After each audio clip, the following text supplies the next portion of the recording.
연구인력 개발비에 대한 세액 공제 부분 우리 정리해 보도록 하겠습니다. 자, 연구인력 개발비에 대한 범위가 나와 있는데 연구 개발 개념이 있고 인력 개념이 있습니다.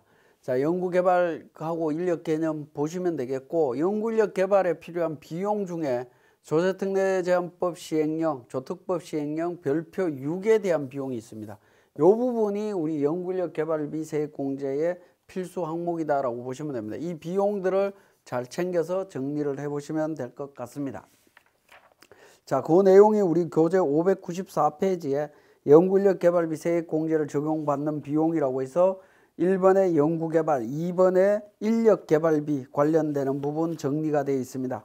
우리 교재 594, 595, 596페이지까지 이렇게 정리되어 있는데, 여기에 해당되는 비용일 때는 연구인력 개발비 세액 공제가 적용이 된다라는 거, 그래서 비용과 관련해서 항상 반드시 좀 챙겨보시고, 자, 세액공제 적용할 때 유의해야 될 점들 살펴보면, 부설연구소를 신고하여 인정받은 경우에는 신고일 이후에 발생되는 비용을 기준으로 세액공제를 합니다. 그 다음에 기업부설연구소나 전담부서 검색은 한국산업기술진흥협회를 통해 갖고 한번 확인해 보시면 될 것 같고요. 자, 법인이 부담하는 산재보험료는 세액공제 대상 인건비에서 제외하도록 되어 있습니다. 산재보험료 관련되는 부분은 안 된다라는 거고, 연구소 인정을 받기 전 또는 인정이 취소된 경우 다시 인정받은 때까지 발생한 비용은 세액공제가 불가능하다라는 점도 기억하시고, 내일채용 공제 부담금액은 세액공제 대상이다라는 겁니다. 내일채용 관련되는 부분, 회사에서 부담한 금액이 있다면 세액공제 바로 적용받을 수 있습니다. 이 부분 바로 챙겨보시고요. 자, 그 다음에 확정 기회형 퇴직연금 보험료 납입액에 대해서 연구인력 개발비 세액 공제 적용 대상에서 제외됩니다. 이 부분 조세 침판 4가지 다 나와 있습니다. 산재보험료도 제외된다라는 거고요. 자, 국민연금에 대한 사용자 부담금에 대해서는 공제 가능합니다. 국민연금, 건강보험, 고용보험료까지는 가능하고요. 산재보험료는 안 된다라고 보시면 됩니다. 그리고 퇴직금 관련되는 부분 무조건 안 됩니다. 자, 임원에게 지급하는 직무발명 보상금액이 연구인력 개발비 세액 공제 대상이 되느냐라는 부분입니다. 내국인이 내국법인이 발명진흥법에 따른 직무발명 보상금을 임원에게 지출하는 경우에도 연구인력 개발비 세액 공제를 적용받을 수가 있습니다. 자, 연구용 금형 제작 비용이 연구인력 개발비 세액 공제에 해당이 되느냐라는 건데, 연구용 금형을 제작하기 위해서 지출한 외주 가공비는 관련해서 적용받을 수 있다라고 되어 있습니다. 이 부분 과거에 안 된다라고 했는데 회신일 이후 신고분부터 적용되도록 되어 있습니다. 자, 청년 추가 고용 장려금으로 지급하는 연구원 인건비에 대해서 세액공제 받을 수 있느냐라는 건데, 고용 안정 장려금을 지급받은 경우에는 그 부분에 대해서는 해당되지 않습니다. 정부에서 지원해 주는데 그걸 또다시 세액공제까지 해준다라고 하는 부분은 적용이 안 된다라고 보시면 되겠네요. 자, 신성장 원천기술 연구개발비 세액공제 부분은 중소기업일 때 기본 30%입니다. 그 외에 20%고요. 여기에 추가적으로 당해연도 수익금액의 신성장 원천기술 연구개발비 비율의 3배수를 적용을 합니다. 그래서 최대 10%까지 추가적으로 더 적용받을 수 있다는 거죠. 그러면 중소기업일 때는 40%까지 세액공제를 받을 수 있습니다. 자, 국가전략기술연구개발비 관련되는 부분은 조금 더 혜택이 있죠. 중소기업은 40%, 그 밖은 30%고요. 마찬가지로 해당 과세연도 수익금액 분에 국가전략기술연구개발비 계산한 금액에 3배수 적용하는데 최대 10%입니다. 그래서 중소기업은 국가전략기술연구개발비 같은 경우에는 50%까지 세액공제를 받을 수 있습니다. 자, 일반 연구인력 개발비 세액공제 관련해서는 증가금액 기준 세액공제라고 해서 25%, 전년도보다 증가된 금액에 대해서 25% 또는 중소기업은 50%까지 세액공제를 받을 수 있습니다. 자, 단기 발생액 기준으로는 25%입니다. 중소기업 25%에 대해서 세액공제 받을 수 있고요.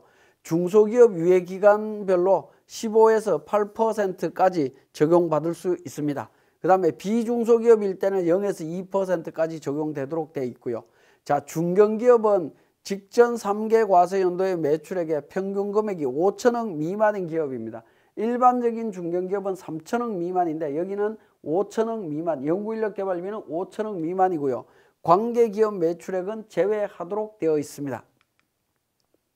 자, 증가분 방식을 적용할 수 있느냐라는 부분인데 일반 연구인력개발비가 직전 과세 연도에 최초로 발생을 했다라고 하면 이때 증가분 적용할 수 있느냐라는 건데 증가분 적용할 수 있다라고 나와 있습니다.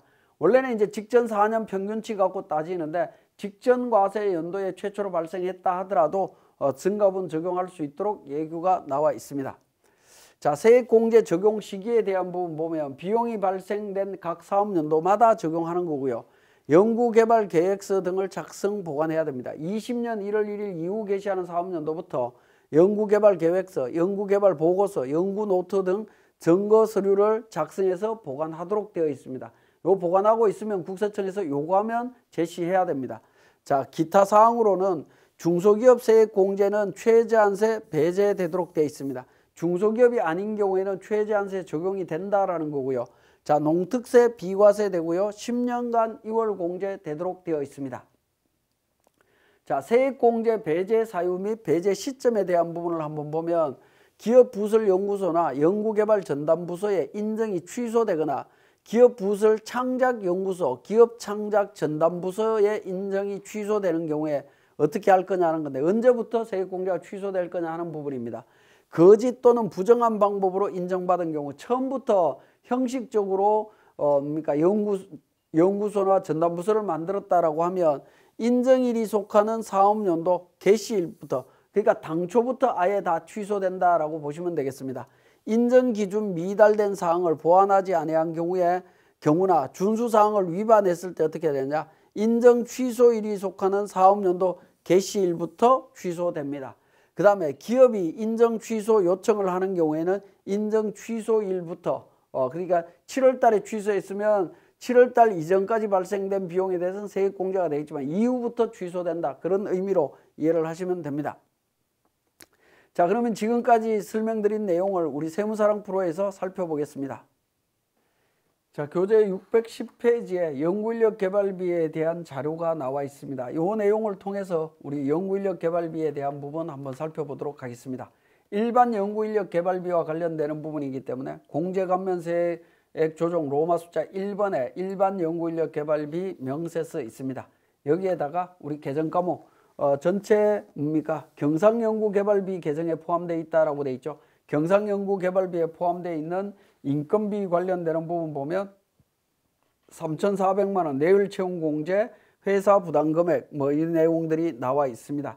이 내용들 나와 있는데 자, 이 내용들 중에 인건비 내용들 확인해 보시면 확정기여형 퇴직연금은 인건비에서 제외되도록 되어 있고요. 산재보험료 제외되도록 되어 있죠. 그 내용 제외하고 나면 4,530만 원 인건비가 되겠습니다. 경상연구개발비로 이렇게 처리를 해주시면 되는데 여기서 보시면 우리 내일채용공제 부담금 있죠. 내일채용공제 부담금 500만 원이 있는데 500만 원은 자 제외한 나머지 금액 4,030만 원 적용하시면 되겠고요. 500만 원은 두 명에 대해서 500만 원에 대해서 인력개발비로 처리를 하시면 됩니다. 결과치는 똑같습니다. 결과치는 똑같은데 내일채용 공제 금액은 여기 인력개발비에다가 포함을 시켜주시면 될 것 같습니다. 세분화해서 적용한다라고 하면 이렇게 적용이 됩니다. 자, 그리고 연도별로 21년, 20년, 19년, 18년도에 지출된 연구인력개발비 금액 정리를 했습니다. 그러면 이제 4년 평균 금액, 직전 연도 2년간 평균 금액, 해서 금액이 있습니다. 그 초과 금액에 대한 증가 부분이 있습니다. 우리 전체 4,530만 원 중에 증가 금액이 1,530만 원이 되겠습니다. 1,530만 원 증가를 했고요. 자, 그러면 두 번째 탭으로 가서 공제 금액을 계산을 합니다. 공제 금액은 자동으로 나옵니다. 중소기업 당해 연도 발생된 금액의 25% 1,132만 5천 원 세액 공제가 발생이 되어 있고요. 증가분에 대해서는 계산을 했을 때 증가분 공제율 어떻게 되죠? 증가분에 대해서 50% 적용하게 되면 765만 원이 됩니다. 765만 원보다 큰 금액 적용하시면 되겠죠. 1132만 5천 원이고 중소기업이기 때문에 최저한세 제외로 표시가 되어 있습니다. 그렇게 보시면 되겠고, 그 다음에 연구소 전담부서 현황과 관련해서 연구소 관련되는 부분 그러니까 하단 부분에 연구소 전담부서 현황 관련되는 부분 있죠. 요 인력 관련해서 그러니까 기록해 주시고요. 기록해 주시고, 그 다음에 해당 연구 인력 개발비 명세서 있습니다. 인건비에 대해서 연구소 전담부서 직접 해서 성명, 생년월일, 인건비 금액, 전담부서 여부 관련되는 정보 등록해 주시면 됩니다. 그 다음에 재료비 등 발생 명세라든가 그러니까 재료비에 대해서 처리한 게 있다면 재료비 반영해 주시면 되겠고요. 연구과제에 총괄표 있는데 요거는 생략하셔도 됩니다. 생각하셔도 되고요. 그 다음에 이렇게 이제 세액공제가 적용이 되고 나면 저장합니다. 혹시 우리 회사가 신성장 기술 관련되는 부분이 있다라고 하면 신성장 원천기술 연구개발비 명세서가 있습니다. 여기에서도 똑같은 방식으로 적용을 하시면 됩니다. 기술명, 그 다음에 개정과목과 관련되는 인건비, 재료비 관련되는 정보 입력하게 되면 그러니까 관련되는 세액공제 금액이 자동으로 계산이 되도록 되어 있습니다. 예를 들어서 신성장이다라고 했을 때 인공지능 요즘 뭐 가장 핫한 부분인데 인공지능이 신성장일 거고요. 그 다음에 경상연구개발비 관련되는 부분으로 제가 등록을 해보겠습니다. 인건비 예를 들어서 1억이 나갔다라고 가정을 하죠. 자, 이렇게 나갔다라고 가정을 하면 30% 적용이 되는데 추가 공제 관련되는 부분이 있죠. 추가 공제는 F7번에 추가 공제율이라고 있습니다. F7번에 추가 공제율. 자, 당해연도 수익 금액 불러오기를 통해서 작성하시면 됩니다. 불러오기를 통해서 작성하게 되면 비율해서 추가 공제 금액 900만 원 더 받을 수 있다라고 나옵니다. 그래서 그러니까 비율 반영해서 처리를 하게 되면 우리 30%보다 조금 더 많은 금액인 세액 공제가 적용이 되고 있습니다. 이렇게 신성장 원천 기술에 대한 부분이 있다라고 하면 이렇게 반영해서 처리하실 수 있습니다. 자, 이렇게 저장을 하고요.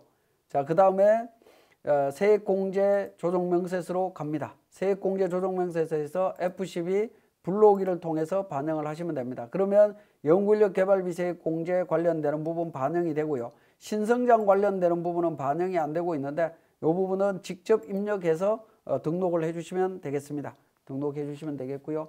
자, 이렇게 반영하시고 난 다음에 3번 그러니까 세 번째 탭 단기 공제, 2월 공제 부분이 있습니다. 이 부분은 F12 불러오기를 통해서 그러니까 작성하시게 되면 불러오기 전년도부터 해서 내용들이 다 반영된 것을 확인하실 수가 있습니다. 특히 고용정대 관련해서는 몇 차는 그러니까 2월 된 금액이 있을 때 2월 연도를 입력을 해주시면 됩니다. 자, 1차 연도 3,289만 원 이렇게 표시가 될 거고요.